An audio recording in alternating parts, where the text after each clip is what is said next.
Hey guys, this will be video 12 for the Flying V design build. And with this video, I'm going to try to keep it pretty casual, pretty simple, and just cover basically 3 high points.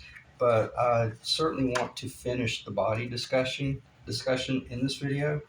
And in order to do that, I'm going to basically have to cover basically just 3 high points. One would be what if you don't have a drill press?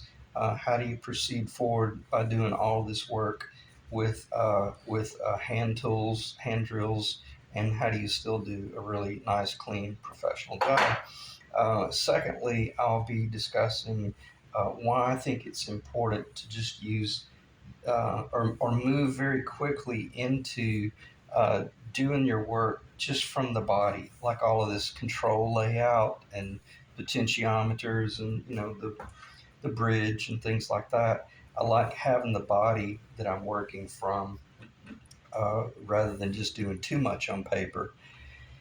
And I'll go into pretty extensive detail about that later on.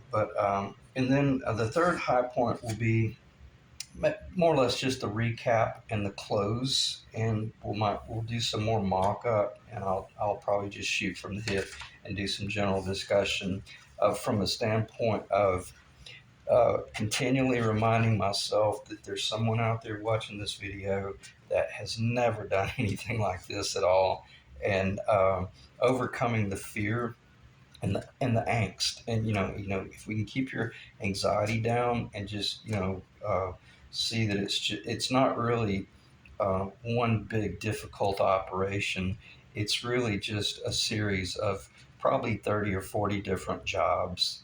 And if you get one job under control, like, okay, well, how do I, install that widget right there, or how do I cut for that, or how do I cut for this, or rather than doing amateurish things like that, how do I really pull off the pro looking stuff?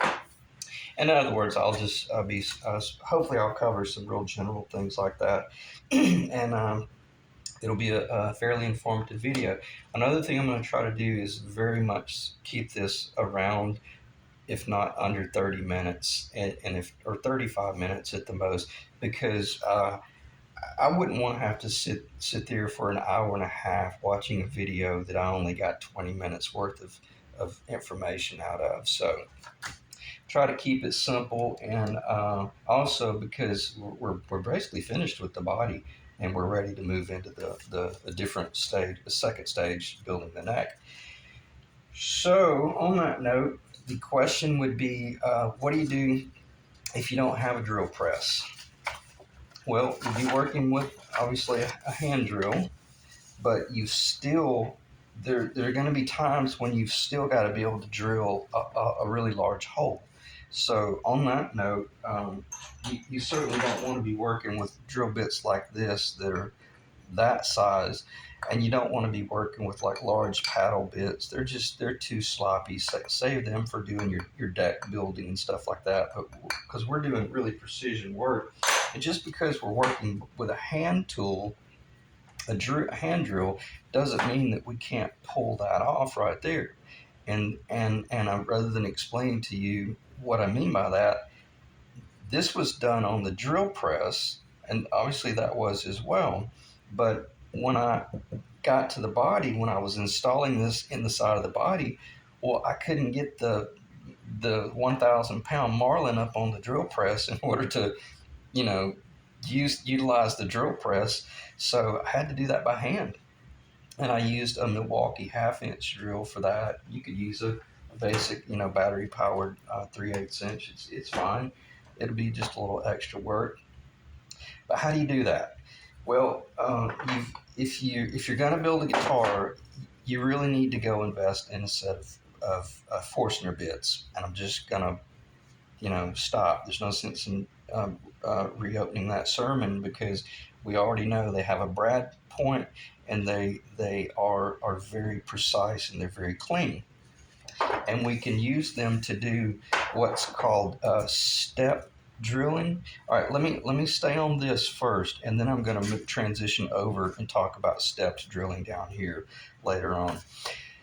But let's say we're just going to install that output jack, and we want to recess it. I've got it in the body. I don't really want to take it out right now, but I know that the outside diameter. I'm doing a single step, and then I pass through drill. My single step, the first pass I want to make, will be with this bit right here, which is a 1 inch. Okay, it's a full 1 inch, and you're thinking, man, well, how do you do that by hand? Well, you got to make certain that if anything, let me get behind the camera. You got your brad point, and you found the center, your ideal location, and before you pull the trigger on this, you got to make certain that you're on the point that you want, or you have to ask yourself, am I working between two pieces of binding?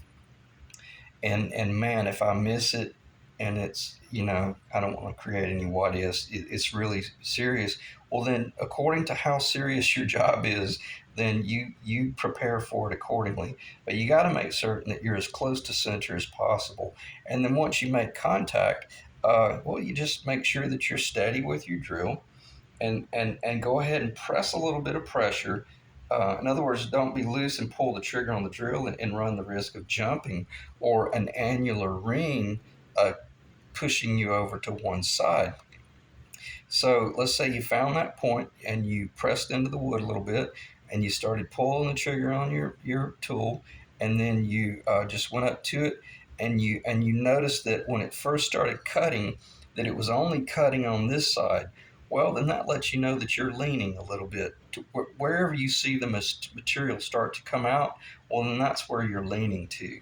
And if you're lucky, you'll stand it up pretty quickly, because we only have to go about a millimeter deep. I mean, probably 2 millimeter deep, or roughly less than 1/8 of an inch. I think it's probably going to be about 3/32. So you press down and you just make that first pass, and because of that brad point, it kept you on point, and you realize, man, that was easy. And now you're all excited because you realize you got a beautiful, clean outside cut that you'll be able to come in with a little bit of sandpaper and do a real soft, we we call this easing the edges. This is not a round over. This is just easing the edge of something that's very square before you paint it, because if you try to paint a real square surface, it's not going to adhere. Now, you don't have to do that, but all I'm saying is, if you want to, you can. I kind of wanted to talk about that so I wouldn't forget about it later on. But drill that, and once you made that pass, well, you're through with that bit. Now you're going to move to the next bit, which I think this is the bit. Yeah, that's the bit. And you can see how precise it is. Even after just a single pass cut, it still passes through there. Very nice. It's almost like machine work. And what have you got? You got a brad point right there in the middle, and you're able to just go up to that brad point and pull the trigger, and stay on point, and drill on through. And then that, if you traveled a little bit, it's not the end of the world, really. The most important thing is this outside, but the odds are, if you pull the trigger on that, you should stay fairly centered, and then just push on through. All right, I'm going to stop talking about that, but why do you... well, again, that was the reason you want to have a set of Forstner bits. But the most important reason for owning a nice set of Forstner bits is so that once you move into installing, especially the Switchcraft 3-way, and I'm going to revisit this again. I didn't give this enough consideration in the past video. The Switchcraft basically is going to have 3 different points that need to be considered. This opening here is slightly under 1/2 of an inch if you go with the little traditional nut, just the real simple nut. So be careful if you go with a 1/2 inch, it might be a little bit sloppy. So maybe go with a smaller bit. It might need to be metric, but because I like using the deep well nut, that's going to be my target hole on the top of the body. that's 1/2 of an inch. Okay, so that distance right there across, see, in other words, this is where it's going to sit like that. This is the top. This is the top of the guitar. This is the control cavity, and this is the thickness of the top that's left in the control cavity. What I meant in one of the videos, I mentioned you don't want to have to route out the entire control cavity just to reach this target right here. You'll end up with a really weak area that's subject to cracking and breaking and damage. So we really only want to cut that one location down 1/2 inch, and we only want to have to cut the 1/2 inch for the distance. Sorry, for the distance from the top of this frame to the bottom of that deep well nut. Well, you're not home yet, unless you had a thin body. That would you'd be finished. Like if you're going into a hollow body guitar, well then that would be your finished operation, because this ledge right here, would sit up against the back side of the body. Well, that's exactly how we're going to do it in here, but we're going to be setting against that little ledge right there. But if we want to be really, really professional, what we're going to want to do now is go from 1/2 inch, and we're going to do a stepped Forstner bit drill or pass with a 5/8 inch Forstner bit. I think that's the 5/8. Yeah. See, in other words, this will be the same diameter as the frame, and then that will be our second pass, and we'll go up and we'll stop at that point right there, and that will allow that frame to go up into the top. And you're thinking, well, I'm finished, right? Because the whole thing went up in there. Well, you would think you were, until you went to toggle it, because once you toggle, let me get in the camera. Let me get the white background. And I know this is kind of elementary, and probably some people would see it as condescending, but if you've never seen a switchcraft before, this is very important information. So there you have it. All right. So what you got is, when it's not engaged, or you've got the when it's in the middle, we know that we're running the neck and the bridge pickup. But if we toggle up, let's say this is up to my thumb, and we're engaging. You would kind of think of it as we are engaging the neck pickup, but in all actuality, what you're doing, you're just disengaging the bridge pickup. This would be the bridge pickup arm. I don't mean to confuse you, but if you're moving to the bridge position, then you are simply disengaging the neck pickup.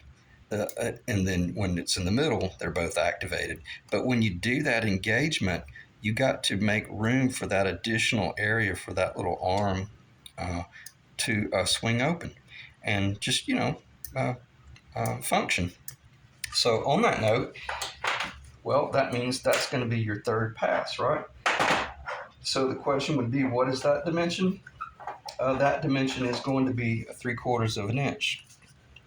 So your last pass, keep in mind we're doing everything from the back. I've got it. I'm showing it right side up, but when you're working it, you're working all this from the back. If you're fortunate, you've got a drill press, and you're doing all this with a drill press, and you've had this body clamped in one position based on that 1/4 inch bit. And I'm going to digress a little bit here. See, that 1/4 inch bit had defined our location, the very, very first pass we made. And then if we've got our body clamped, very unlikely that your body will still be clamped after that point, because you've done a lot of other machine work. But basically, you would be lining back up with the center of that, and then you would be doing your stepped. You've already got your 1/2 inch because you did that from the front. So then you would be coming in with the 5/8 inch cut, and then you would be stepping up to the 3/4 and making the final cut. And your body all this mass in here may still be super thick. it may be way up here because you just roughed all of this out. You did all this relief work with your Forstner bits. I'm going to turn the guitar back over. So you've got all this area that is masked out, but then you made that last pass, from the other side, of course, and then that if you were to cut the control cavity in half, that would be your cross section, and this would be your top area. That would be the first level step, the second level step, and then once we finish the control cavity, what is this depth right here? Uh, this location right here is going to be dependent and completely subject or subject into the potentiometer that you install. If you're doing a really large control cavity, then let's go ahead and go with a really long. I think this is a 3/4 inch shaft, 3/4 inch length CTS shaft. Where's my caliper? I know most of you guys know what I'm talking about, but I'm talking about that distance right there. It's 3/4 of an inch to the top of the thread. Your actual body can't be 3/4 of an inch because if it were 3/4 of an inch, you wouldn't be able to get the nut. You wouldn't even be able to get the nut started. So where I'm going with this is that body cannot be over 5/8 of an inch thick. That's pretty much your max. But what does that allow you? Tone and strength, and I'm not going to revisit that because we've already covered that. The more material you can leave in, by far the better, primarily for strength, but certainly for tone aspects.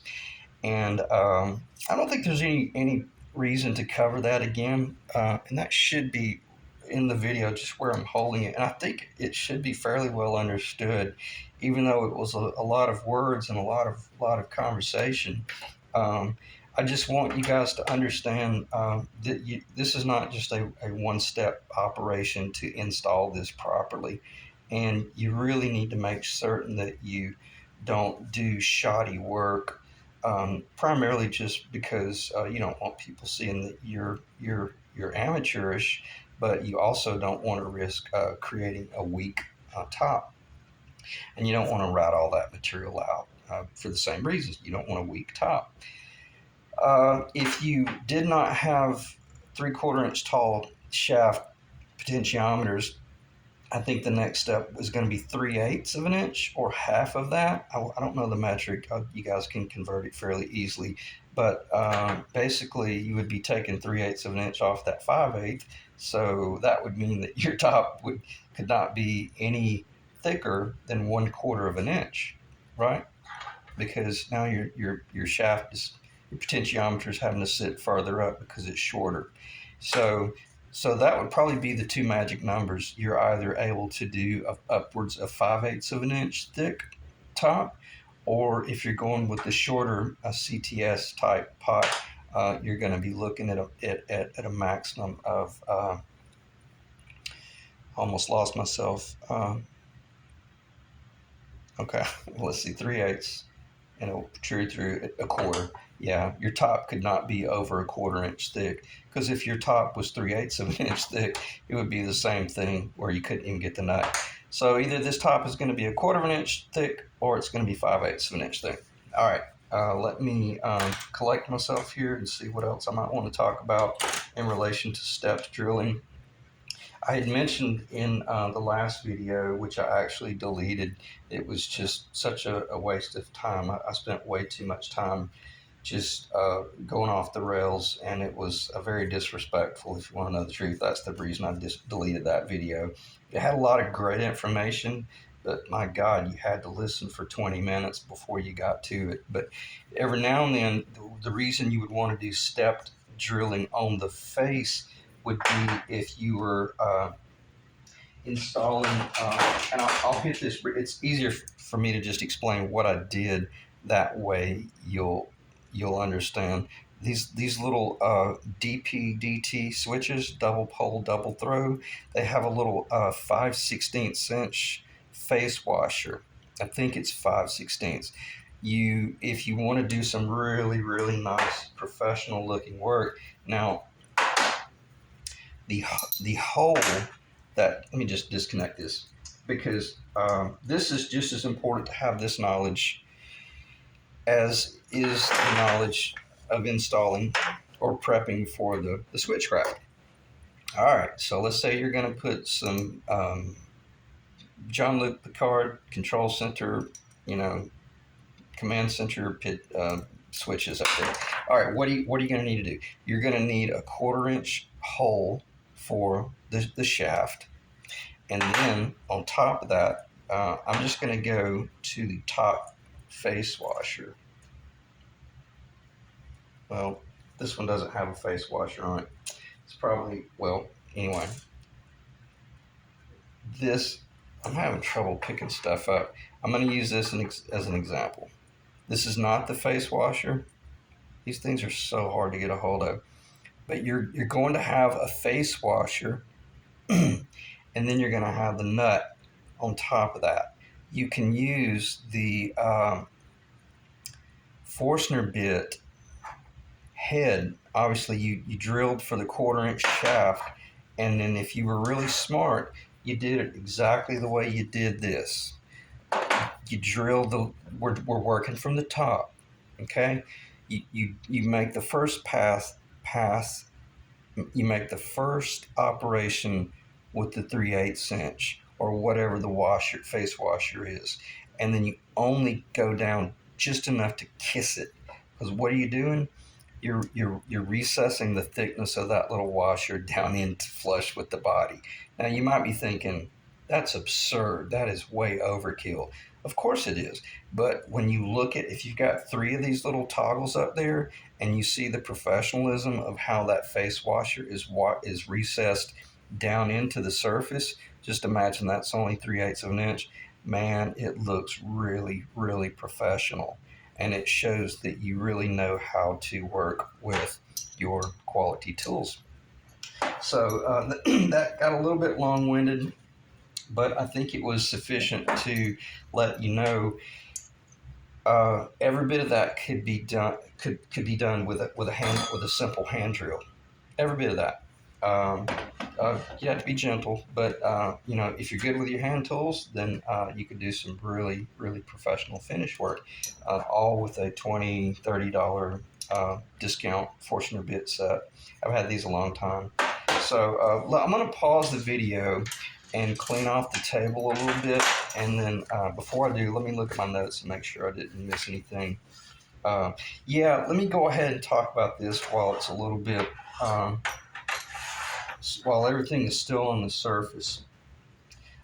This is pretty important, and I probably would have covered it later on anyway and would have said, oh, wow, I should have covered this earlier.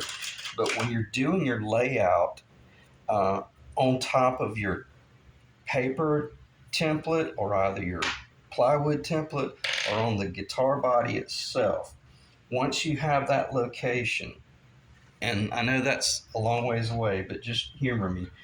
Let's say you had these 2 or 3 locations laid out. You're sitting there looking at it and you're going, don't touch it. That's exactly what I want. Then simply come up here and hold down. Keep in mind you got paper on the top. Take your felt marker, your Sharpie, and just draw the circle. Okay? Now, hear me out. Now, obviously, you have to make certain that if you're doing them on a center line, that if you're doing more than 2, then they're going to have to line up on center. But where I'm going with this is you can find the center of that target sometimes easier than you could have just drawn a straight line, because that straight line, and this will make sense when I talk about why I like working from the body later on, just mark what it is that you want to end up being fastened in place, and then just find the center. And once you find the center of that hole, let's say I'm just going to grab a number, I'm going to say that's 7/8 of an inch outside diameter. Well, we know that our inside, and what is that we're going to be putting on there? Is that the CTS, or is that a control knob? I'm basically talking about knobs right now. Okay, well, if it's a knob, then it's going to have a potentiometer under it. And then the next question wouldn't even be a question. You already know. Well, then I know automatically, where's my 3/8" Forstner bit? That's all I need. As long as I've got my 3/8" Forstner bit, I'm ready to rock and roll. And you could guess. If you want to guess at it, you can. But let's not guess at anything. Let's maybe have a template of some sort. If you got it, that's cool. If not, at a minimum, by process of elimination, I think it would be cardinal points on like your north, south, east, and west. Most of us have it calibrated an eye enough that we could, by process of elimination, find that center. And once you do find that center, let's make another mark that is 3/8 of an inch. And on our little template here, I'm able to take that and put that up there and and make my 3/8 inch mark, right? And then I take the template off and realize, oh crap, I missed it and then I clean it up, get it cleaned up. Where I'm going with this, and I'm not digressing, this is where I'm going with this. And I'm going to hit this briefly because I might cover it a little bit more later on, but it would kind of be cool to just get it out of the way here. If you know that you don't have Forstner bits and you just don't want to invest the money in them, you could take your traditional drill bits and you take a punch. Like I said, most of you guys know this. Just punch the location of the center, and if you miss it, let's say you got a little bit high and right, well then just lean your punch over and punch it again until you get that driver or something in the center. And once you've got that location in the center, then just go ahead and drill through. And where I'm going with this, if you want to just keep stepping up with your regular drill bits until you get real close. Why? Because you have drawn on your tape or on your paper surface that 3/8 inch hole. And you know that as long as you hit that opening, you should be pretty much close. Why? Because man, it's going to get well, I don't have one, but it's going to get a huge washer and nut on the top anyway. Even if I scratch the top a little bit, cares? I mean, I'm not saying be sloppy, but you can work your way up to that circle. And even if you miss it, you're sitting there looking at it going, oh man, I missed it by like a 1/16 of an inch. Well, just come in with a rasp and then just start cleaning it up. In other words, because you've still got this target because you drew it with a marker, right? With a Sharpie marker. So just, swallow your pride and just shove the rasp down in there and just clean that baby up. And then maybe take a little bit of sandpaper on a drill bit and just kind of clean it up nicely. All that you want is for this to pass through. Now, what I just explained is really cowboy and it's really amateurish, but it doesn't matter once the nut goes down. The most important thing is that once these three potentiometers go on and you put the knobs on there, that all the knobs are just lined up. All right, now I'm going to pause the video and we should be through talking about Forstner bits, about drilling, about that kind of crap, and I'll be able to clean the table off and we'll move forward. Okay, I'll cover just a couple more things related to working with a handheld drill and how you could build little jigs like this to help you keep things under control. Most of you guys out there that have ever done any woodworking at all know this little trick. Once you know your location, if you have two little boards that are just very S4S and very trustworthy, just by basic geometry, that should guarantee that drill bit is square, right? Regardless of where you might put the square on it. Well, then, just by either you could clamp that together, you could glue it together, and then if you put that over your target location, you can always get my hand in the way. In other words, you just put that over your target let's say that little spot was your target location, then you just hold it by hand and you just make certain that you stay in that corner as you pass through. And as you start passing through, you just keep the bit in that corner, and that'll keep you perpendicular to your surface. Probably the last thing, if you do know someone that has a drill press, or if you wanted to, if you knew that you were going to build, let's say we're going to build 10 of these bodies, and you knew that you had your locations picked out, well, then you might cut a piece of aluminum that, and you cut, the three or four, whatever you design, your potentiometer hole locations, and then your switchcraft, a three-way selector location, and then you could simply take this piece of aluminum, set it up on the body, and clamp it down. And then you could take a router if you wanted, a quarter-inch with a quarter-inch bit, and go down in there. Or you would want to drill it first, maybe with a smaller bit, just to kind of rough out the mass.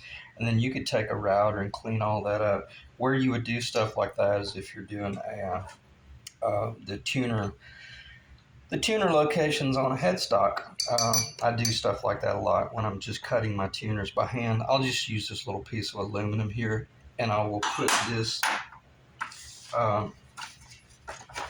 where's the drawing?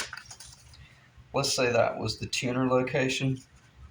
Then I'll put that 3/8 inch hole direct. I'm going to find it first and I'll show you.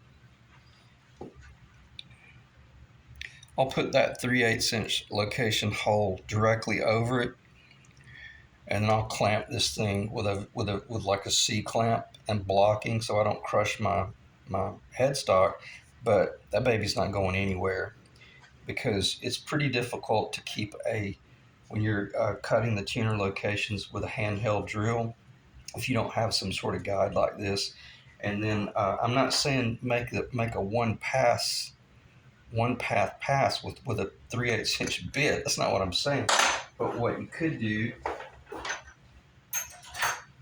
is, maybe you've got a bit like this, or just your smaller bits, and you just come in here and you cowboy it, and you just kind of drill out the area by hand, and not touching your wall.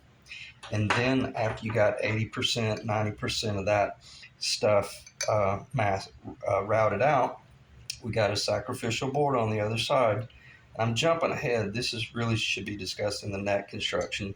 But then you set the speed on the drill. You set the clutch on the drill fairly low, so if it hangs, it won't tear the thing apart.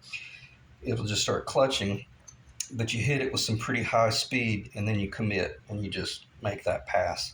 You could do that exact same thing on the potentiometer locations and on the switchcraft locations. If you think you're going to do some production work before I empty the table, all this is, if you've got a table saw, you could just run any sort of little notch like this, and that will act as a cradle for doing really long drilling, and it'll just guarantee that you stay on path. Pretty self-explanatory. The heights is just based on the location you want. If that's your target location, and this is all you got, well, it's too short. So just simply block it up until you find we got lucky there. That's almost dumb luck, but that would be sufficient. And I've got this designed so that even if I put a cap on it and I clamped it down, it'll still turn. So if I was drilling through a really critical, really high-end body, all this stuff would be clamped down. And let's say I was going to go through that location right there, and I don't do that by hand. I'd have everything clamped down, and I could sit back here and sip on a cup of coffee while I'm beginning to make those initial passes, and in preparation for just doing a real final long pass. All right, what else? Let me pause for a second just on consideration here. Let me pause one more time. I'm going to clean up the table a little bit more. I'm going to get organized, and then we're going to go into talking about, what are we going to talk about? We're going to talk about why I like using the actual body rather than a template. Okay, I'm going to transition into explaining why I prefer to do all my layout on the actual body rather than building jigs and overly complex clamping stations so that I can do a little bit of routing when all I have to do is just use the actual body in front of me and clamp a straight edge across it and do some routing. And what I'm envisioning here is I don't think I clarified in I think it was the last video when I was doing the whole um, uh, control cavity. I talked about kind of going there and just drilling all these holes and drawing straight lines and massing it out and relieving everything. And most people would think, God, man, it would have been so much easier to have just built a template and then clamped that template up there and then just cranked up the router and routed it out. Well, that's fine if you know, if you've done it before. In other words, now that I have prototyped this body, yes, that's exactly how I would do the next one. I wouldn't do all that cowboy drilling and relief work. But as I mentioned back in one of the very first videos, if not the first videos, when you're sitting there looking at a piece of paper, it's insanely intimidating and very humbling because you begin to realize what it took to just build the first one of whatever that one is that you're going to replicate and or complement, or possibly you've built a few guitars and you're building custom. So where I'm going with this is I like getting to the stage of a body and just working off of the body, because when I'm working with the body, I'm not looking at things on a two-dimensional plane. And I'm getting ahead of myself a little bit. I'm going to explain to you how I would proceed forward, and this is a bit of a recap also, but how would I proceed forward with truly building a guitar? All right, so you start with your blank paper, and you've already made the decision. I'm building a Flying V, even though I'm going to sell it. I don't like the Flying V, or maybe I do like the Flying V, or it's my dream guitar. Well, that's cool, whatever it is.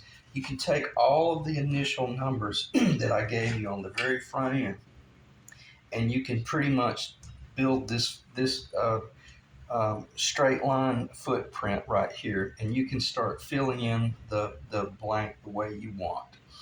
You want to do a traditional neck, knock yourself out. If you have come up with some sort of solution to overcome the headstock dive, then do it, because I got to tell you, it's a beautiful guitar in its traditional format. My objective, this being the fourth Flying V that I've built in the last 2 years, I wanted to go a different route. And I'm going to try to get this back on point.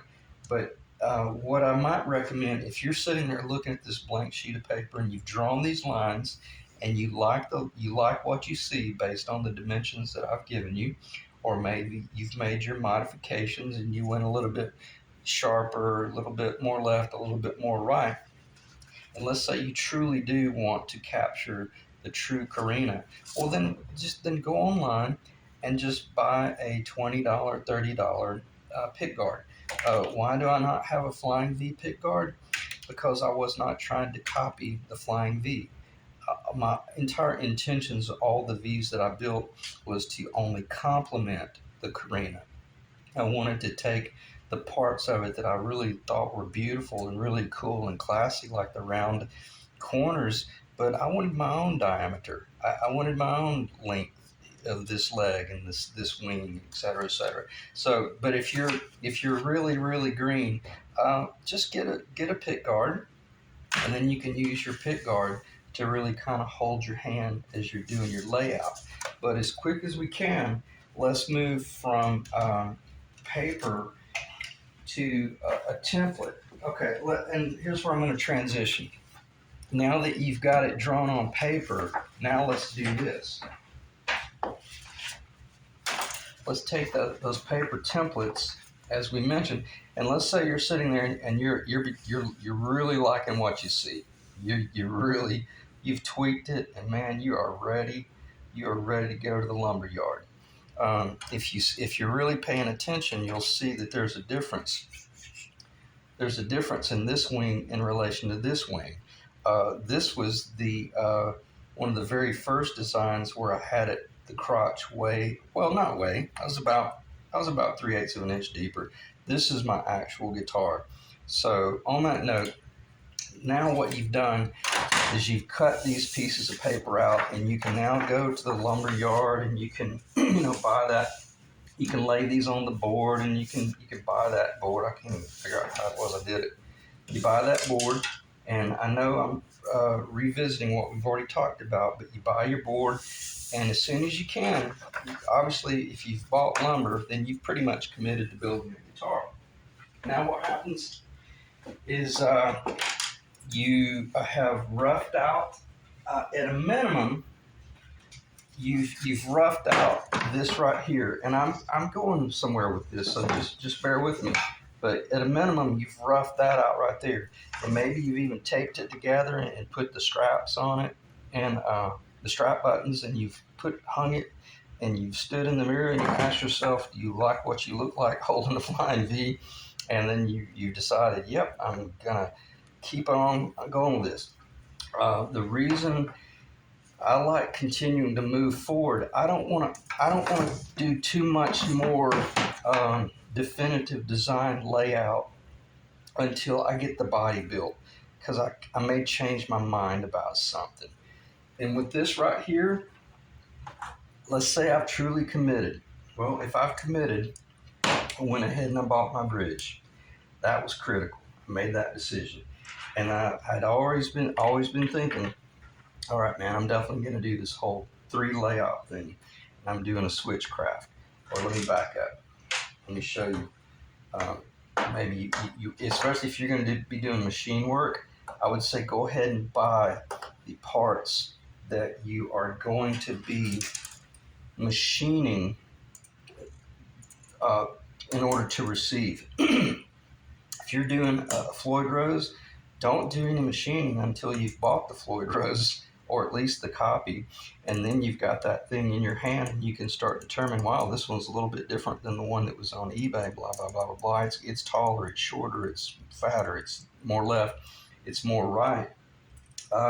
When you've got all these components, you can lay them out on the template, and you get a pretty good feel for what it's going to look like. But hear me out for a second. What's really the best approach to take is to start with only what it is you're going to see when that guitar is finished. And if you knew that all you were going to do is a single pickup, a bridge guitar, bridge pickup guitar, a Floyd Rose, and you're going to do that single knob, I had already mentioned, let's not put that knob up there like a Strat. Let's put that knob down here, so that once you do change your mind, if you do, and even if you only drilled a small single hole, like you would drill for the selector switch on a Les Paul, let's say all you drilled was just that single hole, but you had to have a long path for wherever you put your outlet. We already covered that. You drill that, you put that in a location of where, once you change your mind, that's where your CTS, I keep calling it CTS, it's a switchcraft. That's where you'll change over to your switchcraft 3-way. And the only thing you'll have to do to install that 3-way is enlarge the size of the hole passing through the body up to 1/2 of an inch, and then you'll be doing the stepped work on the inside in order to receive that, right? So we're getting pretty good at this. You're beginning to realize, well, that's cool. I can start out right here with this 3/8 inch pathway, and then if I change over to the switchcraft, that's what's going to be required of me. Does this only apply to a flying V? Man, this applies to anything. You just connect the dots, So what I'm explaining to you here is way much, can be carried across the board, of course. All right, what would be the next thing? Let's say you are going to go ahead and commit and do this whole layout right here. Where I'm going with this is I like getting off of paper as quickly as I can. and getting into the three-dimensional world. Now, even so much so that I want to take that, or I'll do this. Bear with me. It might take a second to finish. That's unbelievable.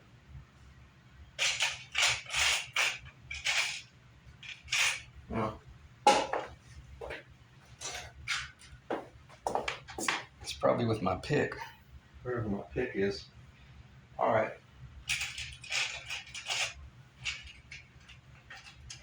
Sorry about that. I did find it.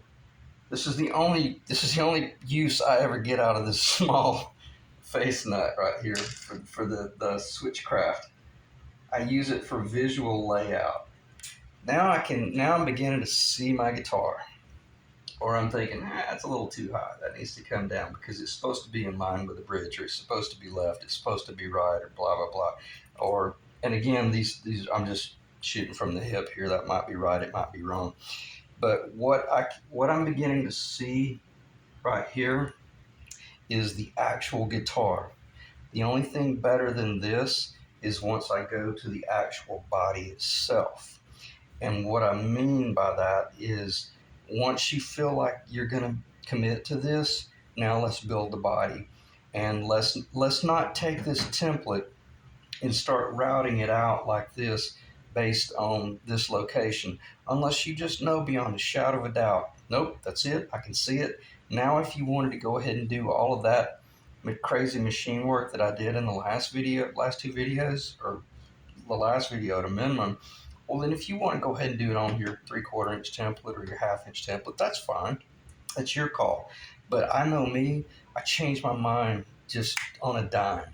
One day I only want one pickup, and next thing I know, I'm doing the whole command center control cavity. So I don't like painting myself in a corner. I like leaving myself with the option to change gears. So I got off paper as quickly as I could, and I got into the whole dimensional realm of building this project. And the cool thing about the project up to this point, let me check the time. Where are we? We're at about 47 minutes. It's a long video, but I'll do the best I can to keep it under an hour. Some of this stuff, there's a part of me, man, I so want to make these videos only 30 minutes long, but hell, the more I think about it, this is a ton of information, and you just can't cover this stuff in 30 minutes. One thing I am going to do, I'm going to pause the video briefly, and I'm going to get my Floyd Rose put together, and then we're going to come back, and I'm going to have this laid out in full-blown Darth Vader mode, and we're going to discuss why I do what I do. Okay, I think we'll be able to finish the video after this this discussion. Again, what I mentioned by moving off paper as quickly as possible to a template, and then make the template if you want, or just go ahead and build the body. What I'm going to show here is let's just forget about the whole binding thing, and let's forget about the sparkle top. Especially if this is your first guitar you've ever built, I wouldn't really do that type stuff. I just wanted to show that in the event. Well, I kind of wanted to show it because I wanted to see it come together. But with this right here, if you just grab that $30 worth of poplar and glue it up and glue it up and glue it up, and worst case, if you lose interest or if it just doesn't work out, well, you maybe just put it in the closet and finish it up later on, or maybe give it to your cousin or something when he's bored and wants something to do. But where I'm going with this, the sooner I can move to a full dimensional subject, that's when I can really start tweaking this or that, And to me personally, that's why I'm not interested in AutoCAD or doing any sort of CNC work, because if you really have trained your hand and your eye, you get much more satisfaction out of doing it in person. You can see it. I can lean down. I can look down it. I can sight down it. I don't have to put it on a strap and hang it on my body. All I got to do is just lean down level with the table and just look across it. And that's the view I'll have of the guitar that I'm building. Why do I want to look at things on that level? Because I may be, um, this is probably the most important thing I could drive home. We're not just building a guitar, there's a possibility we're building a prototype. We're building a prototype of something that we're about to put into production. I'm not saying the V. That's not our guitar to put in production, but we may have been working on a custom design for a long time, and we know it looks good. It's cool. It's very functional, but we got to build one. And to me, this is our prototype. And you can only prototype up to a drawing and a design is not a prototype. You don't go into prototype stage until you start holding or putting your hands on something that's physical. And as far as I'm concerned, that should be in the camera. This is kind of, it shows you what it would look like if you just went all black, no glitz, no glam, just a real simple guitar.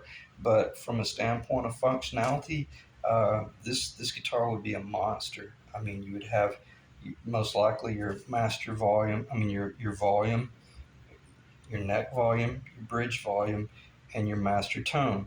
That would allow you to do. I think it was Jimmy Page that was always known for doing that, where he'd run the neck volume at 10, and he would dial the bridge volume. He'd just leave the selector in the middle, and he'd leave both pickups hot, and then he would just dial the bridge in when he went into a paint peeling solo, and then he would ease the volume off of the bridge, and it would clean up. So that's a really brilliant way of capturing the tonal aspects of a guitar and not just be subject to the three-way, because I know as soon as you start altering the volume, it starts changing the color and texture of the guitar as well. So that's why I like not spending all that time building a jig for routing out that cavity. I may change my mind. Remember how I made the statement, there was a part of me that almost came in and did this thing on a little bit of an angle. Well, if I had have already made that decision on paper, I might have not seen something that presented itself once I moved into the actual working on the subject to do the design work, because it allowed me to realize, oh yeah, if I just stay straight flat, I've got plenty of mass right there for strength. Even if this guitar was dropped, that's not going to break. So let me see if I should pause the video, or let me check the time. Yeah, we're back up to 53 minutes. So I guess I'm beginning to realize that it's kind of hard to pull these type videos off for under an hour. Let me very quickly look at my notes, and I may just phase out. And I've got some in the notes here. I don't know which one is current. All right, let me just read off what it is I want to cover in number 3. With the black, or paint it white, or paint it purple, do whatever you want to do. White would probably be a really good choice, or like primer white, because then you could draw straight lines and circles and you could erase them. If you're truly doing a prototype, I would recommend doing it white, at least as a primer, and then start finishing it out with the color of choice. One thing I didn't get to cover, and even if it goes up to an hour, it's got to be covered. Once you really realize that you're truly serious about doing this, I think it's kind of it's very lonely and boring if you do all of this body work and you don't have anything sitting there on the shelf, to motivate you. And it's real cool when you can look over at that Floyd Rose that you won off of eBay for a smoking deal, or either whatever. It's kind of the cheerleader that's cheering you on and say, yeah, come on, let's build a guitar, let's build a guitar. But if you're just sitting there trying to build this body, again, it's kind of lonely and boring. But if you'll go ahead, and once you know that you're committed, go ahead and buy the Floyd Rose. go ahead and buy the knobs. You don't necessarily have to buy the potentiometers yet. You don't have to buy the switchcraft, because that ends up being about $60 to $70 for all your wiring and electronics. You might bail. But at a minimum, go ahead and get your Floyd and go ahead and just get the finished knobs. If you change your mind, you put it in a box and save it, or either put it on eBay and sell it and get your money back. Then once you realize, yeah, I think I'm really going to build this thing, go ahead and order a set of pickup rings, and just know that there's a big difference between the metric pickup rings and the Gibson Authentic USA type rings.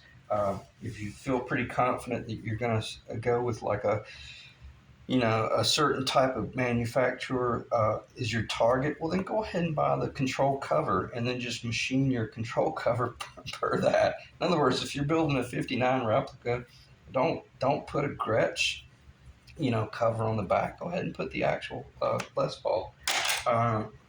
And then you can move into the state. Once you really realize you're about to start doing machining, then you're going to want to buy these parts and build per what's in your hand. What else should I cover? Again, if you change your mind and decide not to do the job, you can sell these parts, or put it on the back burner and build it later on. Move to body material. I'm not sure what I meant by that. I'll probably just when I mentioned the body material. One of the reasons why I had deleted the last video, I made the statement that the poplar had kind of worked me a little bit more than I wanted to be worked, because every time I looked at it, I kind of dinged it. It's a little bit soft, so proceed with caution. You might want to just go ahead and go with a hardwood like a maple, especially if you're doing a lot of this relief work right here. Maybe go ahead and go with a quality wood, because sometimes. Let me see if I can clarify this. If you're going to go with a mahogany on a prototype guitar, just go with a paint grade mahogany, and trust me, that it's out there. Just search for paint grade mahogany, or like a paint grade maple, and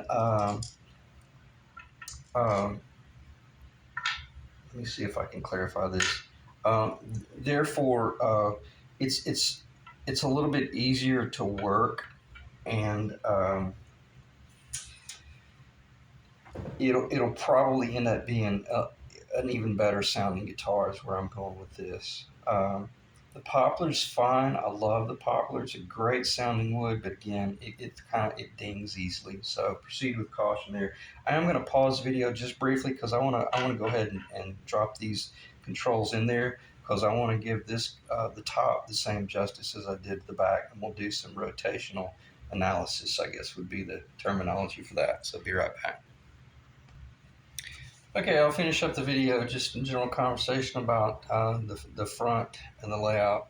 And a lot of the reason I want to do this whole rotational analysis, or rotating analysis, is it helps me to see the guitar as well. And if I wanted to, I could pause right there and take a note. And if I wanted to make some changes, or maybe I saw a hiccup that I didn't see until I was watching it on video, then I can make note to change for the next guitar. And anyway, I've already started laying out the in preparation to cut. I'm not sure if that's in the video. In order to make that cut, and I'll be honest with you, I still haven't decided exactly what I'm going to do. I did buy one of the little online necks, and it's okay. I wasn't expecting it to be, master level woodwork, but it's a good little neck, and for the money, it was a very fair deal. But I don't think it would do this guitar justice to install it on here. It's just kind of what I'm thinking right now. But then again, I am going to sell this guitar, and there's a part of me that would kind of like to just keep it very affordable. so that whomever does buy it, they can just be, screaming with a really cool original guitar for a fairly good price. So, in other words, I haven't decided. That's why there's two marks right there. That would be the 24 and 5/8 inch scale right there. I don't know if this is showing up. It's so late in the game, it doesn't really matter. But that would be the 18th fret location for my vintage Gibson scale, and this would be the 18th fret location if I go with the Fender scale. So that's a real good indication to show you, regardless of what scale you go with, it's not really changing all that much, because the change of the scale is distributed throughout the entire speaking length from the bridge to the nut. It doesn't The entire change doesn't all just take place at one location. So on that note, it might not be that bad of a deal to go with just a 25.5 inch scale. But I'm undecided. I'm going to stop talking about that. And I hate the fact that I don't have a black pickup ring. But let me turn this so I can see. But this will give you an idea. The cream is really not that bad. And even if I even made a little mark up here, if I were to go with two traditional pickups, that's where a humbucker would fall. You can see there's a considerable amount of real estate right there. But if you had the neck coming up, it's any true Gibson guy that's a flying V guy, they're going to see the difference and they're going to realize something strange. The first thing they would probably think is, wow, was that a 24 fret guitar? And I'll digress just for about 3 seconds. If you wanted to, I wouldn't recommend it, but you could go with a 21 fret, okay, rather than a 22, and that would give you about 3/8 of an inch. So there's things that you could do, and then you mount the body. You still mount the body at the 18th, but you only have 21 frets. I don't recommend that. I don't really recommend that at all. But there's things that you could do if you were really trying to keep the visual balance there. I can't think of anything to talk about other than if you're working with something really of extreme value. Let me put it this way: if I had a really nice vintage original Floyd Rose or something else, or a Shaler, then I would be designing this whole guitar around that one component. And a lot of the guitars that I've designed and built, some of them blew up in my face. I mean, on paper, they were incredibly cool. And then, man, once I put them into three-dimensional format, they were just weird, and it was difficult. I almost had to give them away to get rid of them. They were great playing little guitars, but like this one guitar I built, it was kind of along the lines of a Flying V. I designed it around a vintage B5 Bigsby. I'm sorry, a vintage B7 Bigsby. And man, it was cool. It was beautiful, but it was so weird. Nobody wanted it, and that's when I realized it's probably not that. They're probably just scared to show up to the gig with it because they're not sure. Will they be laughed at, or will they be held as the king? I don't know. So that's why I meant stick to traditional as much as you can. And I'm going to make sure this is in the camera, and then I'm going to push it forward and in the video. I appreciate you guys staying in the ring. I'll do the best I can. Keep the future videos under 3 hours, hopefully more along the lines of 35 to 45 minutes. But we're about to move into neck construction, and it'll be fairly technical as well. But religiously, I'm going to keep those videos under an hour and keep it so I don't melt your brains. There's a mind-numbing amount of information. So anyway, can't think of anything else. If you have any questions, just let me know. I'll do the best I can to help out. Thanks, guys.